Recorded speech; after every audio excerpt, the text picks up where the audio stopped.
ಮಾಳಿಂಗರಾಯ್ ಅವರು ಕೂಡ ಸಂಪೂರ್ಣಗೊಳಿಸಿದ್ದಾರೆ. ಮೂರನೇ ಶ್ರದ್ಧಾಳು ಲಕ್ಷ್ಮಣ ಜಾಲವಾದಿ ಅವರು ಈಗ ಅವರು ತಮ್ಮ ಪ್ರದರ್ಶನವನ್ನ ಮಾಡ್ತಾ ಇದ್ದಾರೆ. ದಯವಿಟ್ಟು ಎಲ್ಲರೂ ಅವರಿಗೆ ಪ್ರೋತ್ಸಾಹವನ್ನು ನೀಡಬೇಕು. ಅವರು ಕೂಡ ಸಲೀಸಾಗಿ ಈ ಸ್ಪರ್ಧೆಯನ್ನ ಪೂರ್ಣಗೊಳಿಸಿದ್ದಾರೆ. ನಾಲ್ಕನೇದಾಗಿ ಕೊನೆಯ ಸ್ಪರ್ಧಾಳು ರೇವಣ್ ಸಿದ್ದಪ್ಪ ದಿನ್ವಾ.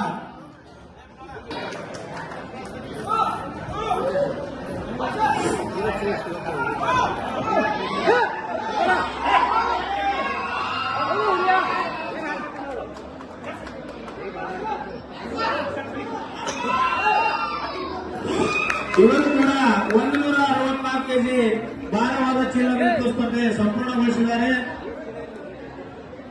ಈಗ ಈ